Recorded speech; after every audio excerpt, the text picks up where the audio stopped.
이번 시간은 어느 천부경 도인의 진솔한 수행기 제10편 드디어 밝혀진 숫자 1의 비밀. 이 내용은 원당 신한목 선생의 저서 숫자 1의 비밀에서 가져왔습니다.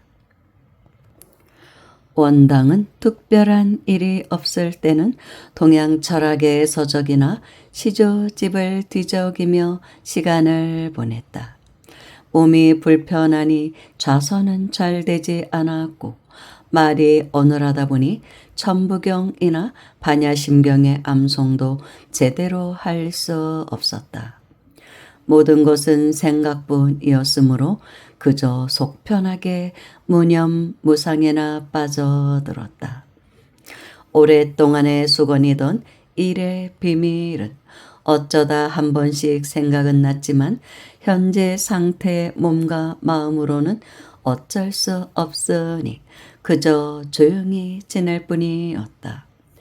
잠이 오지 않을 때는 한 시절 열정적이었던 천부경의 지필 자료를 뒤적거리며 추억에 젖어보는 것으로 나날을 보내고 있었다. 태어날 때 하늘님에게 약속했던 일의 비밀을 찾아내는 일이 서천의 구름같이 되어 가는 것 같아 못내 아쉬웠다. 희비 쌍곡선을 타고 달리던 자신의 인생이 한 자락의 유의로 끝나는 것이 아닌가 생각하니 허무함이 느껴졌고 인생에 대해 일말의 억울함도 없지 않았다. 그러던 어느 날 밤늦게 일에 대한 법칙을 건성으로 이리저리 생각하다가 잠이 들었는데 새벽녘에 뭔가 심상치 않은 꿈을 꾸게 되었다. 어떤 낯선 시골집에 커다란 부엌이 보이는데 정면은 온통 아궁이뿐이었다. 그 속에는 장작이 빼곡하게 들어차 있었는데 갑자기 불이 붙으면서 서서히 강한 불길이 일더니 어느 순간에 가서는 일시에 확 하고 번져 나오는 것이었다. 그 불이 얼마나 강렬하게 활활 타올랐던지 깜짝 놀라 잠이 깨고 말았다. 원당은 퍼뜩 잠이 깨어서도 꿈에서 본 불길이 어찌나 세던지 얼굴을 썩썩 문질러 보았다. 그러나 맨 얼굴만 잡혔다. 뭔가 심상치 않다는 생각이 들어 달력을 보았더니 1월 11일로 일요일이었다. 꿈이 너무 현실 같기에 달력에다 동그라미로 표시를 해두었다.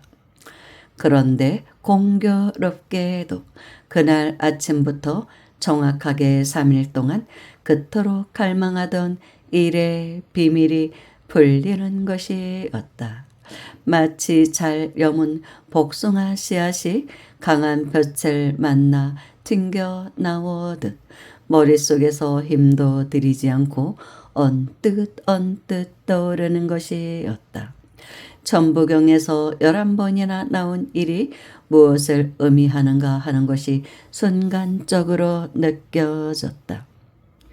원당은 뭐 이런 일이 있느냐는 생각이 들었다. 이건 감격할 일 정도가 아니었다. 오히려 기절하고 싶은 심정이었다. 얼마나 갈망하던 일의 뜻인가. 감격을 이기지 못해 몸이 부르르 떨리기에 합장하려고 두 손을 맞잡는 순간 한쪽 손이 말을 듣지 않았다. 뇌경색으로 왼손이 움직여지지 않았던 것이다. 원당은 눈물이 주르르 흘렀다. 그러나 그 눈물에는 별다른 의미가 없었다. 환희도 생활의 고통도 생각나지 않았다. 다만 흘리고 싶어 생각 없이 흘러나오는 액체일 뿐이었다. 천부경과 우주의 원리를 출간한 뒤부터 이 나라의 천부경 연구가 어떻게 되어가고 있었는지 몰랐기에 오랜만에 인터넷을 검색해 보았다. 그랬더니 그러니까 개사년 음력 11월 11일이 제1회 세계 천부경의 날로 제정되었다는 사실이 확인되었다. 꿈을 꾼 날을 음력으로 계산해 보았더니 11월 22일로 일지는 정해일이었다. 그렇다면 꿈을 꾼 날은 세계 천부경의 날이 제정된 지 1주년으로부터 10하루째가 아닌가.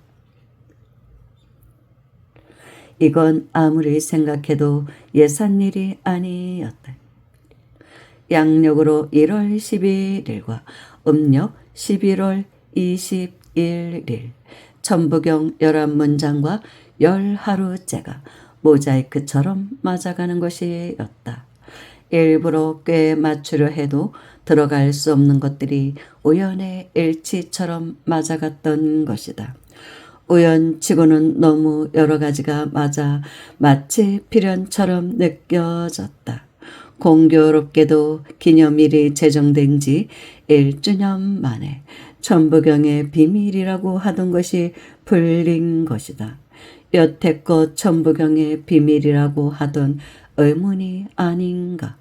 얼마나 많은 사람들이 80일자밖에 안 되는 경전의 뜻을 해석하지 못하고 고심하였던가. 세계에서 가장 오래된 경전으로 알려져 있었고 또 가장 난해한 경전이라고 알려진 천부경. 우주의 원리와 진리가 다 담겨 있다고 하면서도 버섯목을 뒤집듯 직접 확인시켜 줄 수 없기에 위경이니 뭐니 하며 말도 많았던 경. 그 경이 드디어 풀린 것이다. 원당의 감격은 말로 표현할 수 없었다. 간단히 말하면 일의 뜻은 정신적 의미의 하늘이었던 것이다. 다시 말하면 같은 뜻인 천은 물질적 의미의 하늘이고 일은 정신적 의미의 하늘이었는데 그것을 알지 못하였었다. 그토록 원하던 천부경의 뜻을 찾아내었다는 것이 너무 신기하기만 했다. 최근에 와서는 중국의 시진핑 주석까지 지대한 관심을 나타내었고 세계의 석학들도 천부경의 진위가 밝혀지기를 기대하고 있지 않은가. 자세한 설명은 본문으로 미루기로 하겠다. 9,000년 전부터 전해 내려왔다는 민족의 가르침. 천부경은 1100년 전 해동 공자로 불리던 최치원 선생이 전서로 된 내용을 갱부작첩하여 81자의 문자로 전해 주었다. 대조상 이신환인 할아버지의 가르침이 더 이상 베일에 가려져 있지 않아도 된다. 단군 할아버지가 왜 이를 그렇게 중요하게 생각했으며 강조했는가를 곰곰이 생각하던 원당은 다음과 같은 이유를 발견하였다. 옛 사람들은 정신과 물질 중 정신에 더 비중을 두고 생활했는데 중요한 사안에 대해서는 특히 그랬다. 이런 것들은 언어에서부터 뚜렷이 구분되었는데 우주라는 단어가 대표적으로 그런 현상을 나타냈다. 지부자 하나만으로도 의미가 통하는데 굳이 집주자를 중복시킨 것이다. 이것은 같은 의미라도 음과 양으로 구분하여 분명하게 사용하기 위함이었다. 우는 음이고 주는 양이다. 지금도 그렇지만 특히 옛날 사람들은 인간이 세상을 살아가는데 가장 중요한 것이 하늘이라고 생각했다. 그러므로 하늘을 최고의 신으로 생각했다. 어떤 일이 있을 때마다 1월 성신과 천지신명에게 기도를 드리고 축원하는 것을 잊지 않았다. 1월 성신과 천지신명을 합하면 성신으로 둘 다 하늘이며 신이다. 음양의 의미로 보면 1월 성신은 빛으로 양이고 천지신명은 천지라는 물질로 의미다. 그러므로 성과 신은 둘 다 우주의 신이며 우리말로는 하늘이다. 옛 조상들부터 믿어온 하느님이나 개신교에서 믿는 하느님이 다를 바가 없는 것이다. 대부분 언어라는 것이 이렇게 음양으로 되어 있는 것 같습니다. 우리 한글도 모음, 자음, 일본어는 히라카나, 가다카나, 그리고 숫자도 1, 2, 3, 4, 5, 6, 7, 8, 9, 10, 하나, 둘, 셋, 넷, 다섯, 여섯, 일곱, 여덟, 아홉, 열, 그렇게 음양으로 되어 있죠. 그만큼 우리의 선조들은 음양의 조화를 중요시했다는 반증인 것 같습니다. 즉 정신적 의미로서 1월 성신의 광명이나 하늘의 위상을 나타날 때는 일이라 하고 물질적인 의미의 천지신명을 나타날 때는 천이라 하였던 것이다. 일과 천은 우리말로는 둘 다 하늘이지만 당시의 조상들은 양과 음으로 구분하여 가르쳤던 것이다. 하늘의 위상은 생각할 필요도 없이 첫 번째이다. 그러므로 일은 하늘도 되고 첫 번째도 되며 천은 당연히 하늘이 되는 것이다. 하늘이 일이니까 지구는 이로써 땅이다. 잉카 문명의 경우 태양을 신으로 모시는 부족이 있는데 우리는 태양이 어떻게 신이 될 수 있는가 하는 이유 때문에 미개인으로 취급하는 수가 있다. 그러나 알고 보면 인간의 가르침을 믿는 불교와 기독교의 대상보다 하늘이나 태양이 그 위에 존재함으로 상위의 신인 것이다. 그러므로 하늘과 태양은 가장 높은 신의 대상이 될 수 있는 것이다. 천부경은 그런 하늘의 경이다. 오로지 우주의 존재와 시공이 생겨난 원리, 천지인의 근본수의 생성, 윤회, 하늘의 처음과 끝 등 실체에 대한 내용뿐이다. 또한 천부경을 믿거나 연구하는 데에는 사상의 제한을 받지 않아도 된다.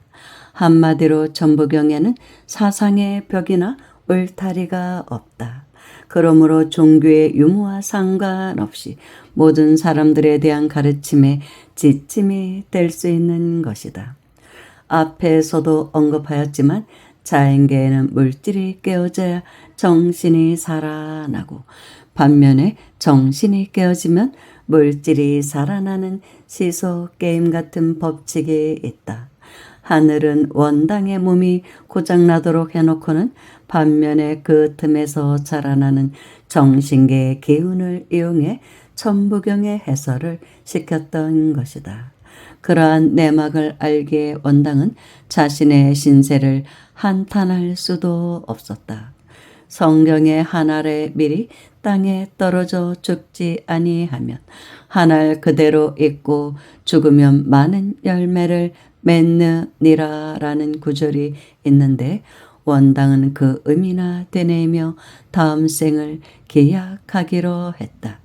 어쨌거나 이런 이치를 깨닫게 해준 하늘에게 고맙다는 생각이 들었다.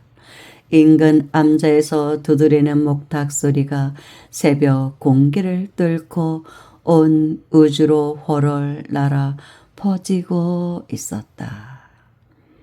이것으로서 원당 신한목 선생의 숫자 1의 비밀에 대한 수행기는 마치게 됩니다. 이 다음부터는 본문에 들어가서 본격적인 천부경의 해설이 나옵니다. 아마 이 책은 중고 서점 같은 데 가면 있을 것도 같습니다. 일반 서점에는 나와 있지 않는 것 같아요. 오래전에 나온 책이라 아무튼 그렇습니다. 근데 본문도 다른 천부경 해설서보다는 덜 딱딱해요. 그런대로 재미도 있더라고요. 그렇지만 여기까지만 전해드리겠습니다. 감사합니다.